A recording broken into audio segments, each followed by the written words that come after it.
Pujian dan syukurku ku bawa padamu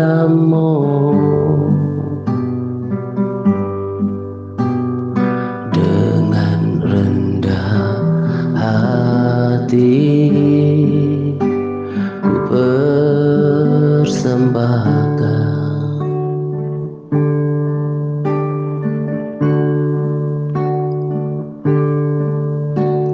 sadar bila ku ada hanya karena anugerah, bukan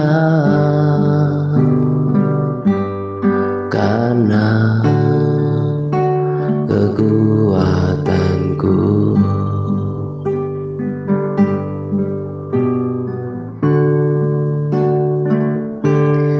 Ku tahu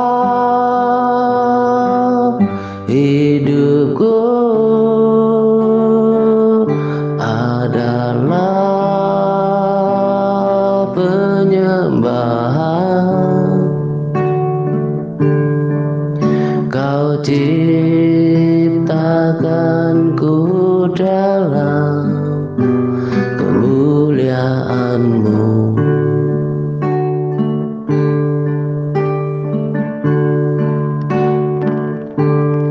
Ku tahu hidupku berharga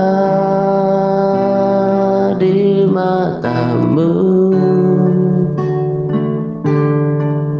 Segenap hidupku persembahkan.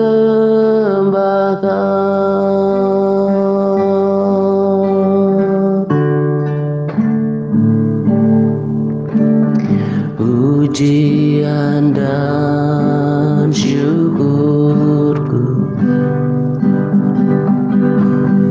ku bawa padamu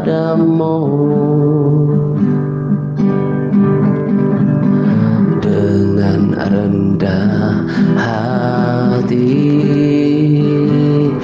Persembahkan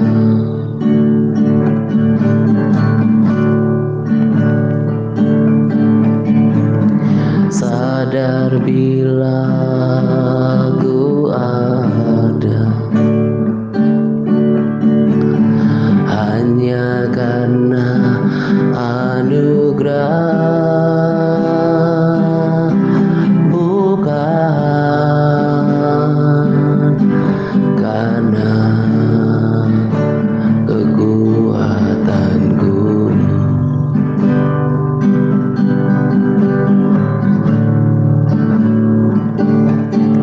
Ku tahu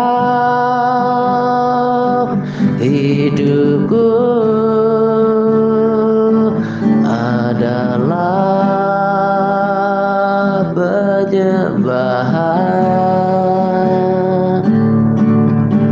Kau ciptakanku dalam kemuliaan-Mu.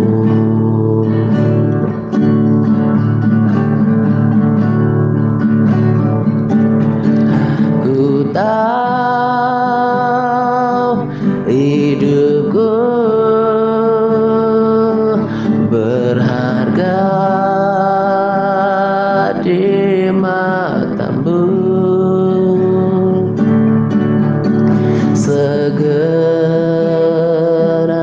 hidupku persembahkan.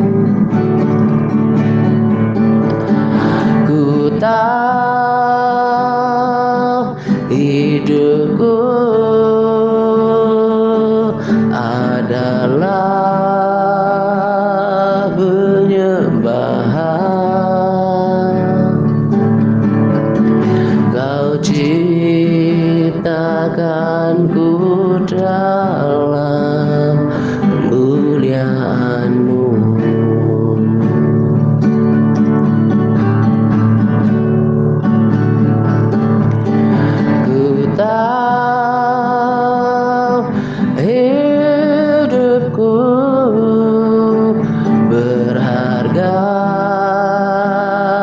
di matamu. Segenap hidupku bersembahkan. Ku tahu hidupku adalah penyembahan. Kau ciptakanku dalam kemuliaan-Mu.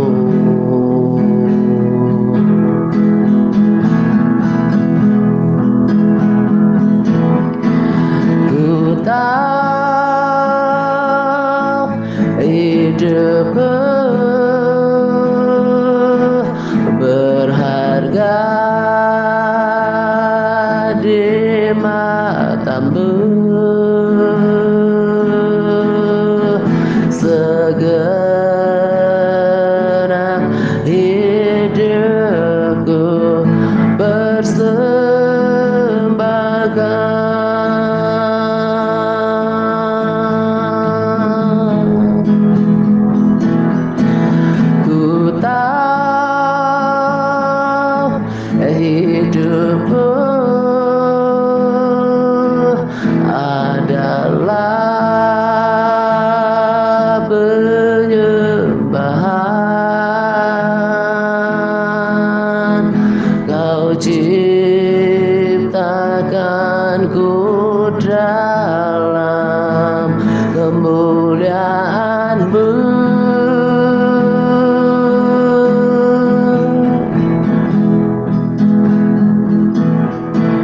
Ku tahu hidupku berharga di matamu. Segenap hidupku bersembahkan. Segenap hidupku bersembahkan. Segenap hidupku bersembahkan.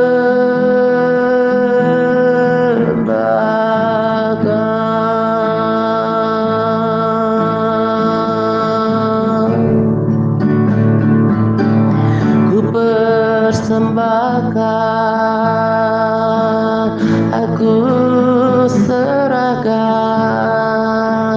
padamu Tuhan. Seluruh hidupku Kau pakai bagi hormat dan kemuliaan-Mu.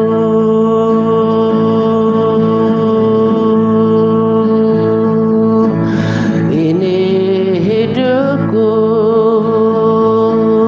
ku bawa padamu.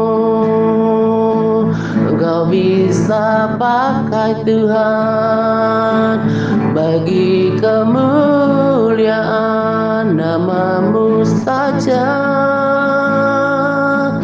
Oh,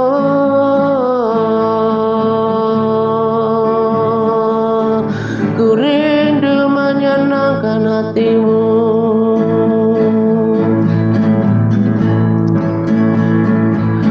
Ku rindu menyukakan hati-Mu.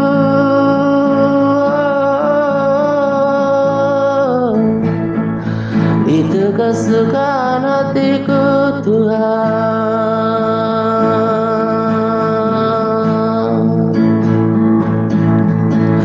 Menyenangkan-Mu, senangkan-Mu, hanya itu kerinduanku, menyenangkanmu, senangkan hatimu, hanya itu kerinduanku, menyenangkanmu, senangkanmu, hanya itu kerinduanku. Haleluya. Menyenangkanmu, senangkan hatimu, hanya itu kerinduanku.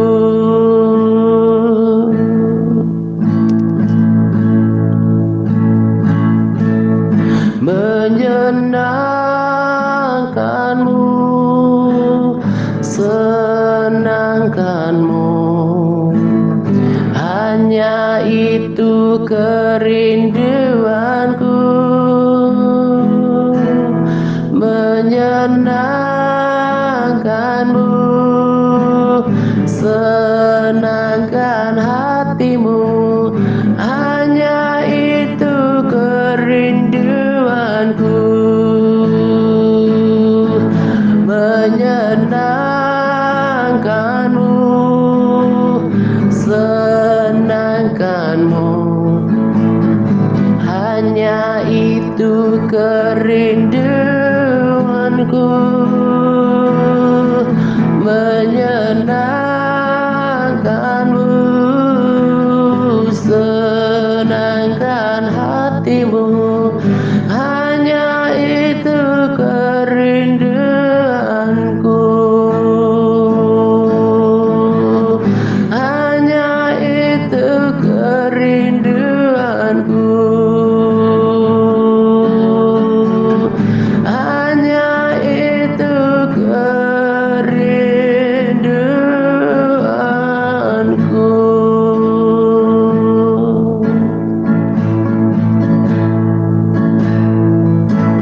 Ku tak akan menyerah pada apapun juga, sebelum ku coba semua yang ku bisa, tetapi ku berserah kepada kehendakmu. Hatiku percaya Tuhan punya rencana.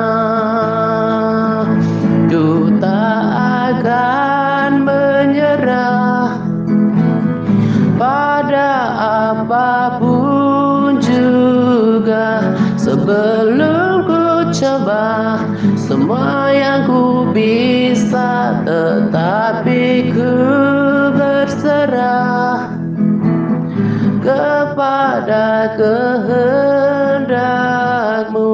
Hatiku percaya Tuhan punya rencana. Hatiku percaya Tuhan punya rencana. Hatiku percaya Tuhan punya rencana.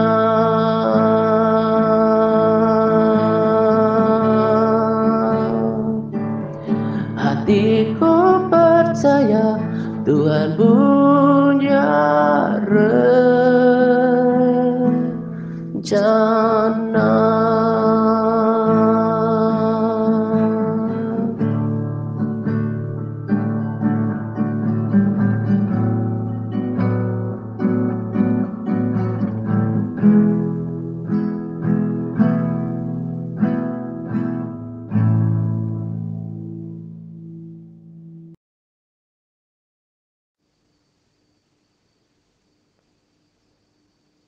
Shalom semuanya.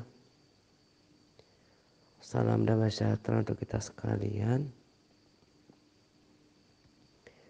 Pada kesempatan ini saya akan berbagi rema yang sangat memberkati hidup saya, yang menguatkan hati saya, dan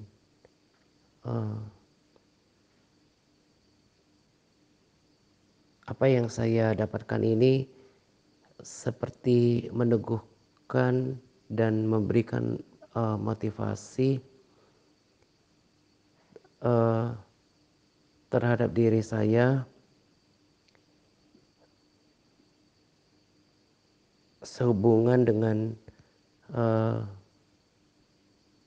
masa berpuasa yang saya lakukan untuk 40 hari ke depan gitu.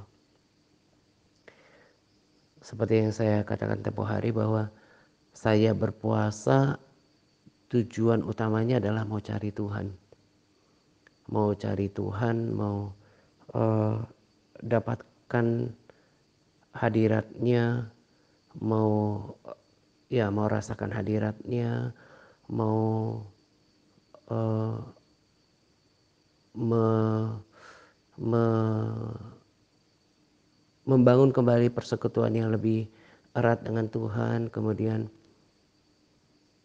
saya ingin damai sejahteranya Tuhan. Tidak ada motivasi lain. Ya tentu salah satunya yang penting juga adalah bagaimana meminta tuntunan Tuhan gitu ya, untuk apa yang Tuhan kehendaki dalam kehidupan saya, rencananya untuk lebih jelas gitu. Nah, hal-hal yang bernilai tinggi ini yang saya pengen kejar gitu ya. Dan bukan berarti saya munafik gitu ya, saya juga minta penyertaan, perlindungan, penyediaan, tapi itu bukan yang utama daripada peribadatan ini gitu. Dalam masa-masa puasa 40 hari ini saya melatih diri untuk lebih lagi bisa fokus ketika masuk dalam hadirat Tuhan. Sudah beberapa kali rasanya saya sampaikan bahwa latihan ibadah itu bukan latihan hanya secara fisik yang perlu dilatih, bagaimana mengambil sikap ketika berdoa, memuji Tuhan atau berpuasa, termasuk melatih diri memiliki jam-jam doa yang teratur, pergaulan dengan firman Tuhan. Tapi ketika kita melakukan ibadah, maka latihan ibadah itu adalah bagaimana kita berkonsentrasi, berfokus hanya kepada Tuhan. Sebab kalau pikiran kita melayang-layang ketika kita berdoa, maka kita tidak dapatkan esensi daripada hadirat Tuhan. Kita nggak dapatkan keintiman dalam persekutuan doa kita, dan kita nggak masuk dalam ruang Maha Kudus gitu. Jadi saya latih diri saya betul-betul mengosongkan diri, tidak dalam konteks pemahaman orang bermeditasi ya, tapi memfokuskan diri, menyediakan diri, hati, pikiran, seluruh jiwa kepada Tuhan gitu.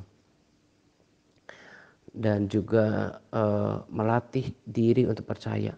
Nah, nanti saya akan sampaikan lagi tentang iman ini gitu ya. Jadi percaya kepada Tuhan itu berarti meyakini tentang sesuatu yang kita doakan, meyakini tentang keberadaan Tuhan, meyakini tentang kesetiaan Tuhan, meyakini tentang janji Tuhan, meyakini tentang Tuhan penjawab doa, tanpa mempertimbangkan apa yang kita lihat, apa yang kita rasakan, tapi memiliki keteguhan hati untuk percaya bahwa God is working. Tuhan turut bekerja. Tuhan sedang lakukan sesuatu untuk doa. Saya belajar memperkatakan dengan iman bahwa Engkau adalah penjawab doa. Engkau penjawab doa. Dan doa orang benar bila dengannya akan didoakan besar kuasanya. Dan itu akan menarik kuasa Tuhan dan itu akan menggerakkan hati Tuhan. Sebab Tuhan tertarik dengan iman. Uh, uh, Firman Tuhan berkata, tetapi apabila anak manusia itu datang, apakah dia menemukan iman di bumi? Lalu tanpa iman tidak seorang pun yang berkenan kepada Tuhan. Kalau segala sesuatu dilakukan tanpa iman, maka dosa gitu ya. Jadi perkara percaya penuh kepada Tuhan ini adalah sesuatu yang esensi dalam kekristenan dan itu penting di dalam pandangan Tuhan. Itu kenapa berlatih percaya itu juga bagian daripada latihan ibadah, dan itu saya terapkan dan praktekkan dalam kehidupan saya, dan itu yang saya juga ingin bagikan kepada setiap orang yang Tuhan percayakan di dalam pelayanan ini. Saya cerita lagi tentang puasa yang saya lakukan gitu ya, sungguh luar biasa gitu. Benar, dengan sesadar-sadarnya saya katakan bahwa memang tidak akan pernah ada yang bisa menggantikan damai sejahtera Tuhan. Itu kenapa ketika Yesus pertama kali mengunjungi murid-muridnya setelah kebangkitannya, damai sejahteraku kuberikan kepadamu, karena sesuatu yang memang dunia gak bisa kasih dan nilainya tinggi, rasanya beda dan agung. Damainya Tuhan itu bagi saya itu mahal gitu. Nah jadi saya rasakan damai sejahtera Tuhan, saya merasakan kedekatan sama Tuhan, lalu kemudian hadirat Tuhan itu kan menjadi one package ya. Hadirat Tuhan, kemuliaan Tuhan, kemudian damai sejahtera Tuhan saya rasakan luar biasa. Dan juga pemahaman tentang firman Tuhan, sesuatu yang udah berpuluh-puluh kali udah lewatin pembacaan firman, tetapi ada saja kemudian yang baru yang Roh Kudus sang pengajar sejati bukakan ketika baca firman, ketika fokus membaca firman dengan motivasi ingin dapatkan sesuatu, ada hati yang haus kemudian mau belajar, maka Roh Kudus akan singkapkan sesuatu yang membuat kita heran-heran, merasa kelegaan, kemudian dikuatkan, diteguhkan, diyakinkan, dan dibukakan banyak hal tentang kebenaran sejati. Saya ada banyak sekali, hampir setiap baca firman gitu ya. Kenapa saya katakan bukan setiap hari, sebab baca firmannya terlebih pada masa puasa ini bukan cuma sekali pada pagi gitu ya. Diusahakan untuk lebih daripada satu kali ketika pagi. Demikian juga dengan doa gitu ya. Selain doa subuh, saya mengucap syukur dan saya sangat syukuri ketika kemudian saya juga doa siang yang setelah sekian lama itu hampir nggak terkerjakan karena situasi gitu ya. Dan dengan keadaan sekarang saya mengucap syukur, saya bersuka cita bisa melakukan itu karena kerinduan hati saya adalah dekat sama Tuhan gitu, bersekutu yang banyak. Saya meningkatkan juga kapasitas bersyafaat saya, karena ketika kita berpuasa jangan cuma kita fokusnya, tapi berdoa lebih banyak kepada orang lain gitu. Jadi saya terheran-heran, bahkan apa yang saya dapatkan pada pembacaan firman Tuhan di masa-masa puasa ini adalah sesuatu yang benar-benar baru setiap chapternya gitu, yang Roh Kudus ajarkan gitu, yang membuat saya terheran-heran dan roh saya itu menyala-nyala gitu. Di 2 Tawarikh 17 tentang Raja Yosafat atau pengokohan kerajaan, ini judulnya. Ayat 1, maka Yosafat anaknya menjadi raja menggantikan dia sebagai pemimpin Israel. Ia memperkuat dirinya dengan menempatkan tentara di semua kota yang berkubu di Yehuda dan pasukan-pasukan pendudukan di tanah Yehuda serta di kota-kota Efraim yang disebut oleh Asa ayahnya. Dan Tuhan menyertai Yosafat karena ia hidup menurut jejak yang dahulu dari Daud, bapa leluhurnya, dan tidak mencari Baal-Baal, melainkan mencari Allah ayahnya. Ia hidup menurut perintah-perintahnya dan ia tidak berbuat seperti Israel. Nah, memang yang membuat dia uh, uh, uh, disertai oleh Tuhan bukan cuma karena dia mencari Tuhan ya. Jadi poin-poinnya uh, uh, ya lebih daripada karena niat hatinya mencari Tuhan, tapi dia juga meneladani cara hidup Daud kan, yang taat total. Itu yang diusung oleh TRC. Dia hidup menurut perintah-perintah Tuhan, berarti dia taat gitu. Tapi pada SBR kali ini fokus saya adalah mencari Tuhan gitu. Ayat 5, oleh karena itu Tuhan mengokohkan kerajaan yang ada di bawah kekuasaannya. Seluruh Yehuda memberikan persembahan kepada Yosafat sehingga ia menjadi kaya dan sangat terhormat gitu. Nah, tadi saya katakan bahwa yang membuat Tuhan kemudian menyertai Yosafat, mengokohkan kerajaannya tidak oleh satu hal. Ya, sekalipun saya tidak mengadakan penekanan untuk keduanya, tapi saya ulangi lagi bahwa karena Yosafat menjadi pelaku firman, dia, itu bahasa kita sekarang gitu ya, dia menuruti perintah-perintahnya. Berarti bukan cuma satu yang dia enak, tapi apa yang menjadi perintah Tuhan diikuti dan diteladani. Apa yang menjadi cara hidup Daud, kan jelas dikatakan karena ia hidup mengikuti jejak yang dahulu dari Daud. Jejak atau catatan tentang Daud apa? Karena ia, seperti yang dituliskan di Kisah Para Rasul, karena ia menuruti segala perintah Tuhan, melakukan kehendak Tuhan. Berarti cara hidup Yosafat adalah sama seperti Daud yang kita tahu dia menjadi penurut firman. Tapi hal yang saya pengen tekankan dan juga ingin saya bagikan terkait dengan pesan rema dan juga praktik hidup saya adalah supaya kita dalam hidup ini mencari Tuhan. Ketika tadi subuh berdoa, eh, firman Tuhan ini muncul gitu ya. Sebab tidak kekurangan satu, sebab orang-orang yang mencari Tuhan tidak kekurangan sesuatu yang baik, eh, tidak kekurangan sesuatu yang baik gitu. Eh, eh, Sebentar saya agak menyimpang gitu ya. Jadi ketika kita baca firman Tuhan gitu ya, kita bekali diri kita dengan firman Tuhan, nanti pada saatnya walaupun kita baca agak lupa gitu ya, pada saatnya pada waktu yang tepat nanti Roh Kudus akan mengingatkannya.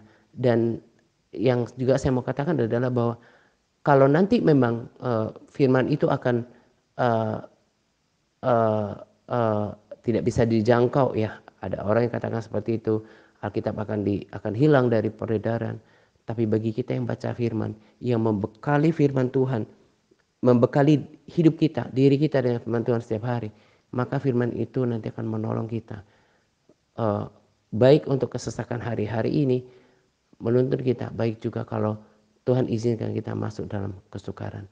Jadi baca firman Tuhan dengan lebih lagi, dengan hati yang haus, dengan hati yang rindu, dengan hati yang mau belajar, jangan menjadi rutinitas gitu ya. Nah, kembali kepada pesan utama Rema kali ini adalah bahwa uh, Yosafat mencari Tuhan. Nah, kemudian Tuhan menyertai Yosafat dan mengokohkan kerajaannya. Lanjut uh, di 2 Tawarikh 20. Saya langsung ke ayat 15, 17.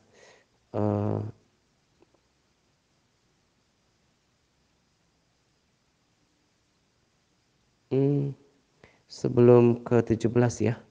Saya ke 2 Tawari 20 ayat 2 dulu. Ke atasnya dulu. Datanglah orang memberitahukan pada Yosafat, suatu laskar yang besar datang dari seberang laut Asin dan Edom menyerang Tuanku. Jadi ada seseorang yang menyampaikan pesan itu. Saya ke judul dulu deh. Kemenangan atas Moab dan Amon, akhir pemerintahan Yosafat ayat 1. Setelah itu Bani Moab dan Bani Amon datang berperang melawan Yosafat bersama-sama pasukan orang Meunim. Jadi ada masa di mana dia diserang oleh Bani Moab dan Bani Amon. Lalu yang tadi saya baca ayat 2, datanglah orang memberitahukan Yosafat, suatu laskar yang besar datang dari seberang laut Asin dari Edom menyeberang Tuanku. Sekarang mereka di Hazezon Tamar, yakni En-Gedi. Lalu Yosafat menjadi takut, lalu mengambil keputusan untuk mencari Tuhan. Ia menyerukan kepada seluruh Yehuda supaya berpuasa. Nah,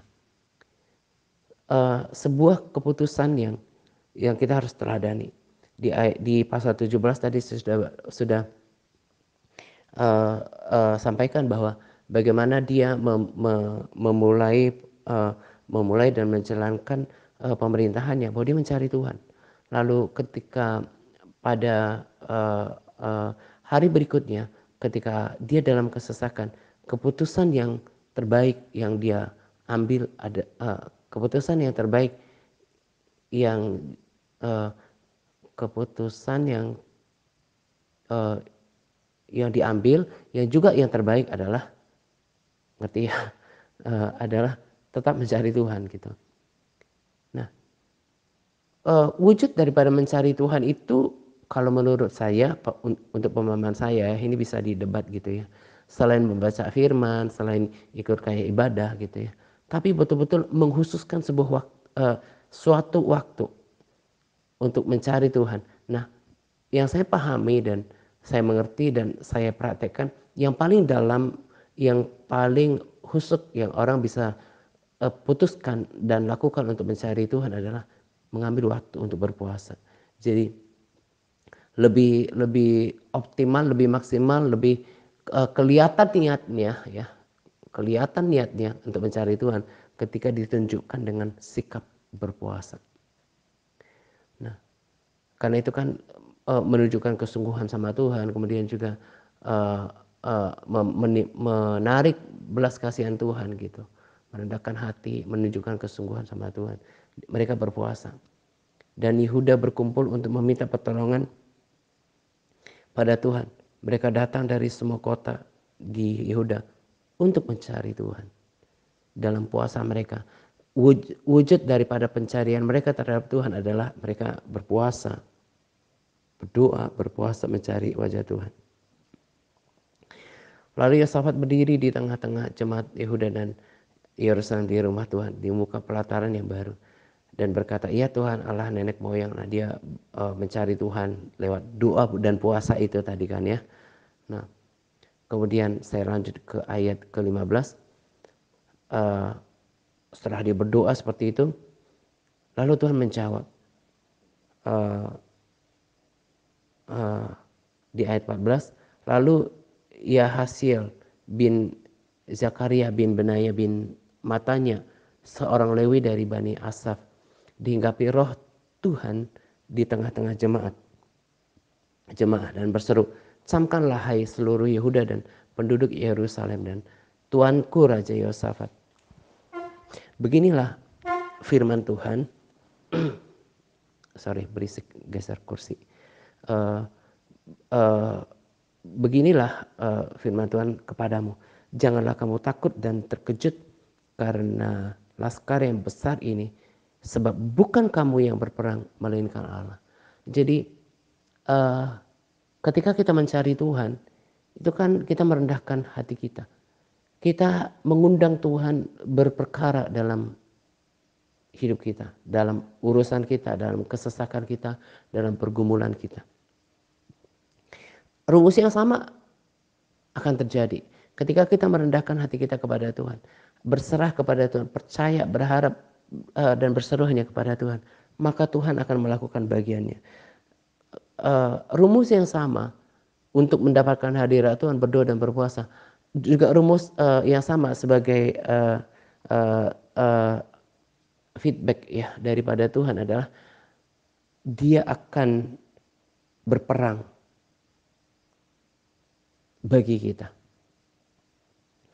Dalam peperangan ini, langsung ke 17, dalam peperangan ini tidak usah kamu bertempur, hai Yehuda dan Yerusalem, tinggallah berdiri di tempatmu dan lihatlah bagaimana Tuhan memberikan kemenangan kepadamu. Jangan kamu takut dan terkejut, majulah besok menghadapi mereka. Tuhan akan menyertai kamu. Jadi dikatakan kamu tinggal di tempatmu saja dan lihat bagaimana Tuhan akan berperang. Apa yang membuat Tuhan kemudian berperkara, melakukan hal, merespons atau ingin melakukan seperti ini? Itu adalah karena ada upaya dari Yosafat, dari Yehuda untuk mencari Tuhan, untuk tadi kan berdoa, untuk memohon belas kasihan Tuhan. Ayat 18, lalu berlututlah Yosafat dengan mukanya ke tanah. Seluruh Yehuda dan penduduk Yerusalem pun sujud di hadapan Tuhan dan menyembah kepadanya. Kemudian orang Lewi dan Bani Kehat dan Bani Korah bangkit berdiri untuk menyanyikan puji-pujian bagi Tuhan Allah Israel dengan suara yang sangat nyaring. Nah, di dalam judul Rema kan saya bagikan tentang berkat mencari Tuhan, kuasa pujian penyembahan, iman yang menggerakkan hati Tuhan. Jadi selain tadi berdoa, berpuasa gitu kan, itu kan menjadi satu paket ya. Jadi kalau kita udah terbiasa dengan PPW ya, saat berpuasa ya kita berdoa, tentu kita menaikkan pujian, penyembahan kepada Tuhan, bermazmur kepada Tuhan. Ini juga bagian daripada rangkaian mencari Tuhan, menyenangkan hati Tuhan. Orang Lewi dan Bani Kehat dan Bani Korah bangkit berdiri untuk menyanyikan puji-pujian bagi Tuhan Allah Israel dengan suara yang sangat nyaring. Keesokan harinya mereka maju menuju menuju padang gurun Tekoa. Ketika mereka hendak berangkat, berdirilah Yosafat dan berkata, dengar hai Yehuda dan penduduk Yerusalem, percayalah kepada Tuhan Allahmu dan kamu akan tetap teguh. Percayalah pada nabi-nabinya dan kamu akan berhasil. Setelah ia berunding dengan rakyat, ia mengangkat orang-orang yang akan menyanyi nyanyian untuk Tuhan dan memuji Tuhan dalam pakaian kudus yang semarak pada waktu mereka keluar di muka orang-orang bersenjata sambil berkata, nyanyikanlah syukur bagi Tuhan bahwasanya untuk selama-lamanya kasih setianya. Ketika mereka mulai bersorak-sorai dan menyanyikan pujian, ini kan sama seperti kejadian di tembok Yeriko. Jadi senjata orang percaya itu sebetulnya adalah pujian penyembahan. Karena ketika kita menaikkan pujian penyembahan menjadi dupa yang harum, selain menyenangkan hati Tuhan, itu kan menarik hadirat Tuhan, membangun tahta bagi Tuhan. Kalau Tuhan sudah bertahta dalam hidup kita, maka Dia yang akan bergerak, Dia yang akan membela, Dia akan berperang. Jadi selain tadi di awal saya katakan tentang pesan bagaimana membaca firman Tuhan, maka jangan, ini udah yang keberapa kali lah, udah kesekian kali saya katakan bahwa jangan malas untuk membuka mulut kita untuk memuji, menyembah Tuhan, untuk menaikkan mazmur. Karena itu adalah pedang. Ya, firman Tuhan adalah pedang roh, tapi itu juga menurut saya adalah senjata untuk membungkam kekuatan musuh. Pujian penyembahan itu menyenangkan hati Tuhan. Dan ada kuasa di dalam pujian penyembahan. Jadi bagi saya kalau karena itu praktek hidup saya gitu ya. Saya evaluasi dan saya saksikan bahwa kalau hidup saya penuh dengan pujian penyembahan, maka selain saya kuat, maka akan saya lihat kekuatan daripada Tuhan, kuasa Tuhan. Allah sendiri berkarya di dalam hidup saya. Saya menjadi kuat, saya tetap bisa bertahan. Saya percaya melewati masa-masa yang sukar, saya bisa bertahan. Salah satunya adalah karena saya tetap mempertahankan pujian penyembahan kepada Tuhan. Saya terus membangun hadirat Tuhan di dalam hidup saya, bermazmur bagi Tuhan sampai detik ini.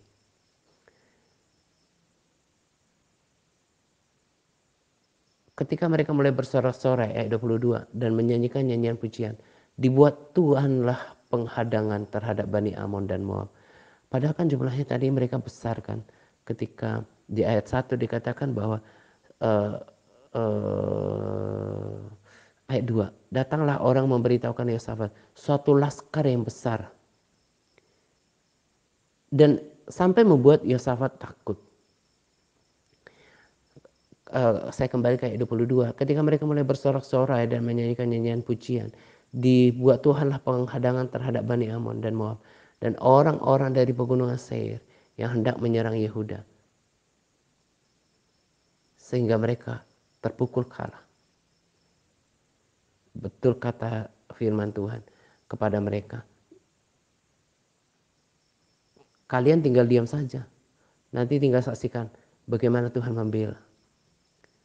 Ayat 23. Lalu Bani Amon dan Bani Moab berdiri menentang penduduk pegunungan Seir, hendak menumpas dan memunahkan mereka. Segera sesudah mereka membinasakan penduduk Seir, mereka saling bunuh-membunuh. Hal yang konyol terjadi di antara mereka. Mereka saling bunuh-membunuh. Jadi kemudian saya lanjutkan dulu ya. Ketika orang Yehuda tiba di tempat peninjauan di padang gurun, mereka menengok ke tempat laskar itu. Tampaklah semua telah menjadi bangkai berhantaran di tanah. Tidak ada yang terluput. Dahsyat sekali pembelaan Tuhan ketika kita mencari Tuhan, mengandalkan Dia, memuji-muji Dia, dan tadi percaya kepada Tuhan. Karena mereka percaya, maka mereka melangkah. Kalau ramuan ini dipertahankan dalam hidup kita, tetap mencari Tuhan, ya tentu yang tadi saya katakan teladan Daud hidup dalam melakukan kehendak Tuhan, hidup dalam ketaatan gitu kan ya. Lalu kemudian mencari Tuhan, berpuasa gitu, hidup dalam pujian penyembahan dan kemudian percaya kepada Tuhan, maka kita akan melihat karya Tuhan yang besar dalam hidup kita. Itu yang saya saksikan. Kalau saya sampai sekarang bergairah kembali lebih daripada hari-hari sebelumnya, itu adalah respon ya daripada Tuhan, dari keputusan terbaik yang saya lakukan saat ini. Tetap membangun persekutuan, mencari Tuhan, tetap percaya.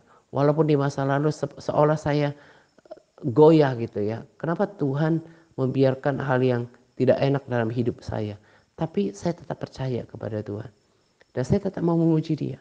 Sebab tidak ada yang layak dipuji selain Dia. Dan hatiku suka memuji Tuhan gitu. Nah, saya rasakan bagaimana kekuatan batin di dalam diri saya. Kemudian yang tadi saya katakan sesuatu yang mahal yang gak pernah bisa dibeli adalah damai sejahtera Tuhan. Itu memenuhi hati saya setiap hari. Saya mengucap syukur pada Tuhan. Bahkan udah 8 besok menuju 9 hari ini saya hari Selasa rekamannya. Jadi pas para sahabat dan juga saudara mendengarkan rekaman ini berarti hari Rabu gitu ya. 9 atau 10 hari saya berpuasa. Rasa nggak lapar karena terpuaskan manusia batinia saya oleh hadirat Tuhan. Damai sejahteranya yang sangat berharga bagi diri saya.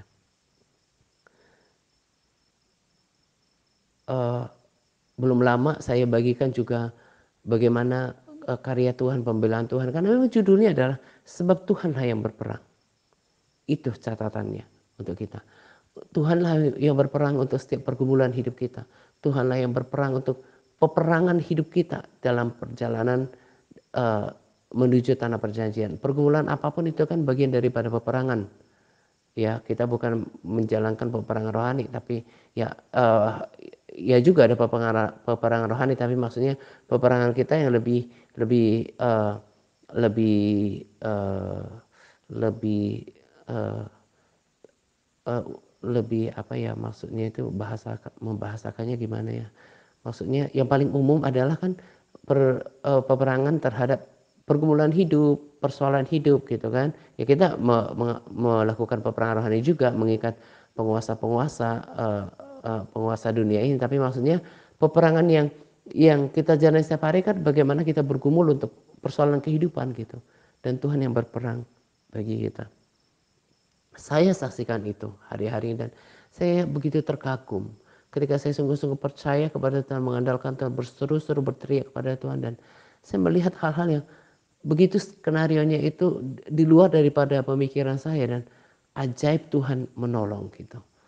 Maka tarik hadirat Tuhan dengan tarik pertolongan Tuhan, tarik damai sejahteranya, hadirannya dengan mencari Tuhan. Terlebih hari-hari ini, cari Tuhan banyak-banyak. Cari Tuhan, berpuasa, memuji, menyembah. Saya sudah berulang kan saya katakan bahwa kalau seseorang menjadi lemah dalam mengikut Tuhan, coba cek persekutuannya sama Tuhan. Coba cek kehidupan doanya. Coba cek dia ini orang berkomitmen gak untuk memuji menyembah Tuhan. Tapi kalau malas hidup dalam daging, ya kekuatan akibat dari pujian penyembahan dia nggak dapat. Maka tak heran dia lemah gitu. Nah, akhirnya Tuhan memberikan kemenangan kepada orang Yehuda yang dipimpin oleh Yosafat. Nah, pada hari keempat ayat 26 mereka berkumpul di lembah pujian. Di sanalah mereka memuji Tuhan, dan itulah sebabnya orang menamakan tempat itu lembah pujian hingga sekarang. Ayat 29, ketakutan yang dari Allah menghinggapi semua kerajaan negeri-negeri lain ketika mereka mendengar bahwa Tuhan yang berperang melawan musuh-musuh Israel. Nah, jadi karena ini adalah catatan kebenaran. Rumus yang sama itu akan sampai selama-lamanya terjadi. Tuhan itu gak berubah. Ketika kita mencari Tuhan, maka Tuhan akan berkenan ditemui. Kita bereskan hidup kita bertobat, kita tunjukkan dengan berpuasa, kita merendahkan hati, menunjukkan kesungguhan, kita paksakan diri kita memuji Tuhan dan bangun kepercayaan kepada Tuhan. Maka kita akan melihat hal-hal yang luar biasa terjadi dalam kehidupan kita. Karena kalau damai sejahtera kita terjaga, maka kita tenang. Kalau sukacita Tuhan ada di dalam diri kita, maka kita akan tetap kuat. Saya sangat mengucap syukur untuk firman Tuhan yang luar biasa. Hal-hal yang perkara-perkara yang di luar pemikiran manusia, dia bukan cuma sanggup lakukan, tapi sering lakukan gitu ya. Tapi kita nggak cukup memberikan perhatian untuk itu. Bagaimana tembok Yeriko runtuh oleh pujian penyembahan. Bagaimana Paulus dan Silas di penjara memuji Tuhan, dan kemudian tembok-tembok penjara runtuh. Yang belakangan saya bagikan bagaimana ketika bangsa Israel menaikkan pujian pada Tuhan, Tuhan yang berperang buat mereka, melempari musuh-musuh Israel dengan batu dari langit. Dan kali ini juga kok bisa mereka saling bunuh-membunuh. Itu kan di luar nalar manusia. Mereka tinggal datang aja melihat. Jadi mereka belum berhadapan. Mereka hanya menyaksikan apa yang Tuhan sudah perbuat dalam kehidupan mereka. Dalam pergumulan mereka. Tuhan yang berperang untuk Israel. Israel jasmani, Israel pilihan Tuhan. Tuhan yang sama juga yang akan berperang bagi saya, bagi setiap kita yang mencari Tuhan, tetap percaya kepada Tuhan. Tentu melakukan kehendaknya harus taat dong. Kan itu nggak usah saya tekankan di sini. Ketaatan itu udah sesuatu yang fundamental. Kemudian juga berkomitmen untuk memuji menyembah Tuhan. Itu kehidupan saya. Ada hal yang terpuaskan di dalam diri saya ketika saya memuji menyembah Tuhan. Dan Tuhan disenangkan. Sekali lagi saya katakan, bangun firman Tuhan sekarang. Kalau memang teruji, firman Tuhan akan hilang dari peredaran. Atau mungkin firman Tuhan sudah tidak lagi bekerja pada nanti gitu ya. Tapi ketika kita tahu firman Tuhan itu akan muncul membekali kita. Orang-orang Kristen yang tidak membekali dirinya dengan firman Tuhan, dia tidak punya pedang roh, dia tidak punya perbekalan ketika dalam kesesakan, baik untuk setiap hari maupun pada masa kesukaran nanti. Bekali itu. Makanya saya selalu katakan kembali pada firman Tuhan. Sudah jelas katakan bahwa segala sesuatu diuji dengan firman Tuhan. Ujilah roh-roh itu. Bagi saya gini, kalau udah persekutuan saya sama Tuhan itu mantap, saya rasakan damai sejahteranya, sukacitanya, kedekatan sama Tuhan, saya aman. Entah saya meninggal duluan atau kapanpun pengangkatan, kan memang berjaga itu firman Tuhan udah ajar gitu. Tanpa ada orang lain pun menyampaikannya lewat kontennya, ya memang firman Tuhan udah sampaikan gitu. Jadi jangan merasa, oh baru tahu ya kata Tuhan seperti ini setelah nonton video itu. Bagi saya itu konyol gitu. Karena firman Tuhan udah ajarkan lebih lama gitu kan ya. Nah, saya selalu mendasarkan semua pada firman Tuhan. Jadi kalau saya tidak lebih tertarik pada video gitu ya, tapi tidak sedang bermaksud tidak percayai seperti penglihatan, mimpi dan nubuatan gitu ya. Tapi saya selalu harus kenakan firman Tuhan di awal dan diuji di sana. Karena firman Tuhan juga katakan bahwa ujilah roh-roh itu gitu.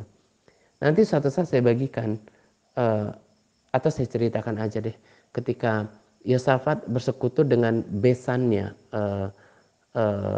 Ahab untuk berperang gitu ya.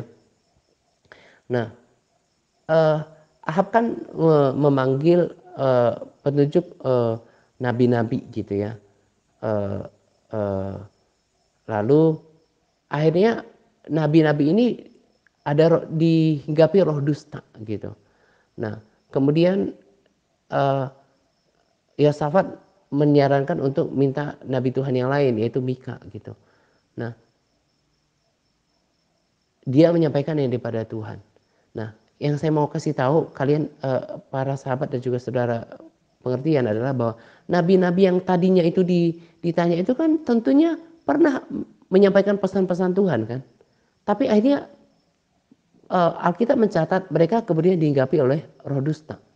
Nah, jadi yang saya mau katakan seperti ini bahwa lagi-lagi saya katakan jadi uh, kalau ada kalau sampai ada orang yang berpikir saya ini gak peka gitu ya, gak peka terhadap pesan-pesan yang sekarang nubuatan, penglihatan dan mimpi. Gini, kalau saya respon secara daging saya sih, ya mungkin saya akan kesel gitu ya atau marah dengan orang-orang tertentu yang menganggap saya nggak peka gitu. Tapi saya berprinsip gini, kalau saya terpancing oleh pemikiran orang tertentu terhadap diri saya, berarti kualitas saya sama dia sama gitu. Berarti saya merendahkan kualitas kerohanian saya gitu. Jadi maka yang benar adalah seperti kesaksian Mukendi itu, bahwa jangan kemudian saya singgung di sharing untuk menyerang orang itu, bukan, tapi harus dengan penuh kasih karena saya mengasihi jiwanya gitu. Saya hanya katakan pada diri saya nggak boleh turun daripada kualitas kerohanian saya. Kalau saya kemudian terpancing oleh perkataan yang memang orang yang berpikiran yang tidak baik terhadap saya ya, ya saya berarti belum dewasa, belum pada tahap yang oke gitu loh. Jadi ketika saya baca pemikiran orang itu pada saya, kelihatannya saya nggak peka gitu ya. Saya hanya kasihan gitu ya. Jadi itu yang saya katakan pada salah seorang juga. Jangan kemudian akhirnya menjadi sombong rohani. Sombong rohani itu kan ditandai dengan merasa diri paling benar. Ya sama seperti orang tertentu itu yang berpikir, oh ini nggak peka. Jadi merasa dirinya paling peka. Apa yang terjadi? Banyak pelanggaran. Pertama, dia sudah menyombongkan diri, dia sudah sombong rohani, dia udah merasa paling benar, dia udah menghakimi, dan dia juga udah melanggar ketentuan firman Tuhan yang mengatakan bahwa hormati pemimpin di atasmu.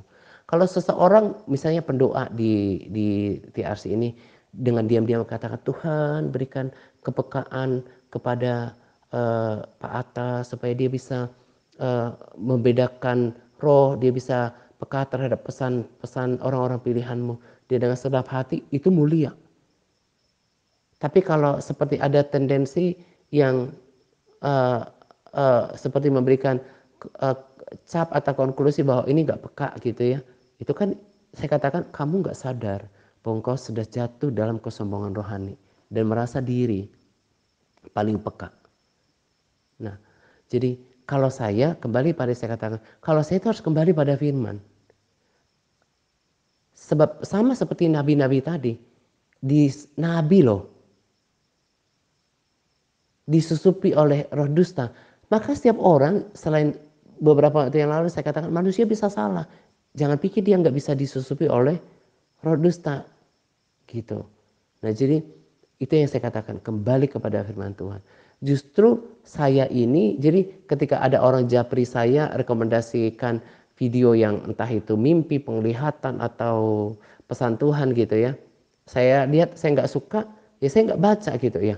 Kalau kalau kalau saya nggak respons, berarti itu saya menahan lidah saya untuk nggak berkata-kata yang baik atau menghakimi. Itu maksudnya orang mesti ngerti bahwa, ngerti kan ya, kalau saya nggak merespon positif berarti ngerti maksudnya kesimpulannya. Jadi jangan kemudian uh, sebab ada orang seperti itu minta pendapat saya, japri saya tentang, karena kelihatannya orang ini lebih suka gitu ya, lebih suka uh, mendeng, uh, lebih condong hatinya mendengarkan seperti itu daripada yang menggali firman Tuhan seperti yang saya katakan tadi, berpuasa, menggali kebenaran gitu ya. Karena bagi saya tanpa pesan-pesan seperti itu pun, kalau hidup saya benar, dekat sama Tuhan, bukankah Tuhan akan nyatakan isi hatinya gitu. Jadi seaman itu saya kekristenan saya. Bergaul sama firman Tuhan, membangun persekutuan sama Tuhan. Bukannya kemudian berdoa tapi masih ngantuk-ngantuk.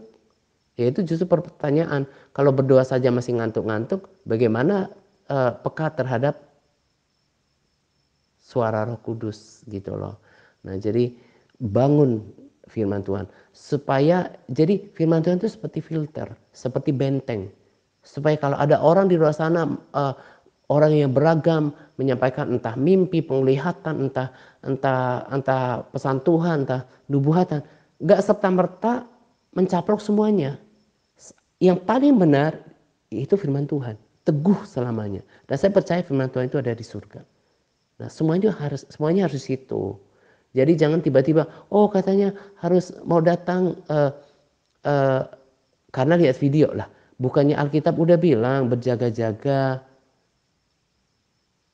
Tuhan akan datang segera. Alkitab udah bilang itu. Kenapa lebih percaya orang dengan konten tertentu daripada firman Tuhan gitu. Bahkan galian firmannya itu gak dalam gitu. Nah, saya gak tertarik dengan kekristenan seperti itu. Menurutku itu kebalik gitu. Nah, jadi bangun dasar firman Tuhan, bangun kekristenan di atas firman Tuhan, persekutuan sama Tuhan. Maka kita akan nanti dengan sendirinya memiliki kemampuan untuk membedakan roh. Gitu ya. Bangun firman Tuhan, menjadi pelaku teladani Daud dan juga yang diikuti oleh Yosafat. Kemudian juga cari Tuhan. Justru hari-hari ini cari Tuhan gitu. Jangan sibuk atau lebih condong hatinya untuk dengarkan update pesan Tuhan ini, mimpi penglihatan. Saya tidak anti dengan itu. Saya pun dengarkan itu. Tapi sebagai apa? Tambahan, bukan yang utama. Dan saya nggak mau digoyahkan dari firman Tuhan. Bagi saya hidup meneladani Daud, hidup berkenan, uh, uh, uh, melakukan kehendak Tuhan, melakukan segala sesuatu seperti itu Tuhan dari bagian daripada pelayanan saya. Itu justru fokus saya gitu ya. Jadi nggak akan pernah saya jadikan konten menjadi sumber utama untuk kerohanian saya gitu. Dan itu juga dasarnya kenapa saya katakan firman Tuhan harus direnungkan, harus digali. Cari Tuhan hari-hari ini, peka terhadap kehendak Tuhan. Saya tahu Tuhan akan datang. I can feel it. Dan saya katakan itu selalu saya dasar firman Tuhan, karena dari dulu juga udah dituliskan berapa ribu tahun yang lalu kan, ratusan ribu yang tahun yang lalu kan, bahwa firman juga udah tulis Tuhan akan datang segera. Kenapa baru merasa kayak itu sesuatu yang baru karena lihat konten gitu kan? Makanya saya bilang kebalik. Firman Tuhan udah bekali saya, maka siap-siap. Setiap hari harus jaga kekudusan. Hidup berkenan pada Tuhan, cari Tuhan. Model seperti itu, model orang seperti itu yang saya bangun di dalam pelayanan ini. Jadi gak yang kok kayaknya itu mudah goyang gitu ya, mudah terprovokasi. Kalau firman Tuhan udah menjadi pondasi kekristenan kita intim sama Tuhan, kita membangun persekutuan sama Tuhan, kita memiliki kedekatan sama Tuhan, berdiam diri mencari wajah Tuhan, Tuhan gak bakalan tinggalkan kita. Sebab selain tidak kekurangan yang baik orang yang mencari Tuhan, tapi Tuhan tidak akan meninggalkan orang yang mencari Dia. Tuhan itu baik untuk orang Kristen yang mempunyai sikap hati seperti itu. Bukan baik berarti berkompromi sama dosa, tapi kalau kita sudah merendahkan hati sungguh-sungguh sama Tuhan, Tuhan peduli dengan kehidupan kita gitu ya. Dan satu sedikit lagi saya mau tambahkan, bahwa sebetulnya lebih daripada pertolongan Tuhan ketika kita mencari Tuhan adalah, yang saya mau katakan adalah bahwa kalau orang, ya saya udah saksikan ya belakangan ini, kalau orang hidup dalam persekutuan sama Tuhan, dibangun di atas firman Tuhan, menjadi pelaku atasnya, mencari Tuhan lewat doa, pujian, penyembahan, dan berpuasanya, dia akan mengerti tujuan hidupnya. Dia nggak selalu orientasinya itu dunia. Dan kalau ngobrol tentang perkara rohani itu nyambung dan mudah berubah. Tapi orang-orang yang sekalipun umurnya sudah tua gitu ya, kalau dia tidak memiliki pergaulan dengan firman Tuhan, tidak memiliki persekutuan dengan Tuhan, itu kok kayaknya tuh dikasih tahu tuh gak ngerti-ngerti gitu. Bagi saya itu sebuah keprihatinan. Jadi makanya saya bilang kalau yang cari Tuhan itu berkatnya itu banyak. Ini bukan soal berkat materi, tapi berkat rohaninya itu banyak, yaitu pengenalan akan Tuhan. Jadi cari Tuhan. Jangan sampai tua tapi kerohaniannya seperti bayi. Saya bahkan mau kerohanian saya itu melampaui usia saya. Karena perkara rohani itu adalah sesungguhnya perkara yang kekal. Kiranya apa yang saya sampaikan pada SBR kali ini betul-betul menggugah semangat kita, memprovokasi kita untuk segera ambil tindakan untuk cari Tuhan. Lebih lagi, double dalam semuanya supaya dapatkan Tuhan. Kalau aku udah dapatkan Tuhan, aku gak perlu yang lain. Saya kadang-kadang harunya itu loh kalau udah dapatkan damainya Tuhan. Damai sejahtera Tuhan itu segalanya. Nah itu yang membuat kita tenang. Itu yang bisa, kalau hubungan kita sama Tuhan itu akrab, kita gak perlu takut yang berlebihan. Di sini, di dalam pelayanan ini, selalu saya ajarkan kekristenan yang berpijak pada firman Tuhan, ketaatan. Doa pujian penyembahan kan dari dulu par kita. Jadi saya bersyukur Roh Kudus gak salah, ya memang Roh Kudus gak pernah salah, mengizinkan pelayanan ini ada dalam tuntunan kebenaran sejati. Dan saya percaya kalau saya tetap hidup dalam ini, saya akan bertemu dengan Tuhan. Kalau saya komitmen mencari Tuhan, hidup meneladani Daud yang diikuti Yosafat, Tuhan berkenan atas hidupku, termasuk untuk pengangkatan kalau itu terjadi.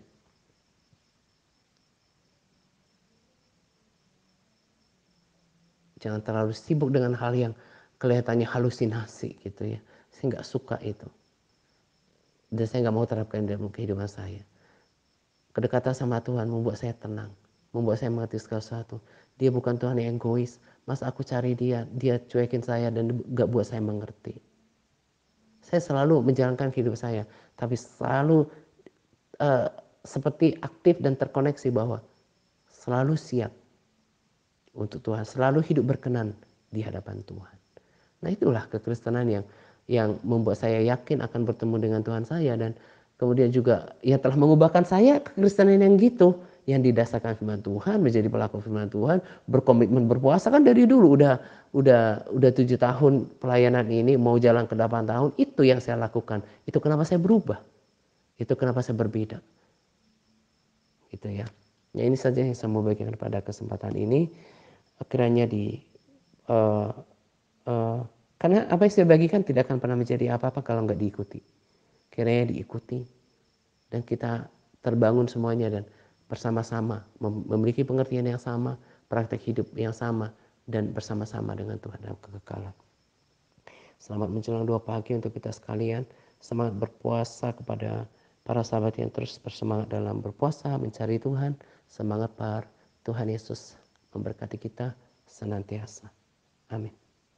Ku tak akan menyerah pada apapun juga, sebelum ku coba semua yang ku bisa, tetapi ku berserah kepada kehendak-Mu. Hatiku percaya Tuhan punya rencana. Ku tak akan menyerah pada apapun juga, sebelum ku coba semua yang ku bisa, tetapi ku berserah kepada kehendak-Mu. Hatiku percaya Tuhan punya rencana. Hatiku percaya Tuhan punya rencana. Hatiku percaya Tuhan punya rencana.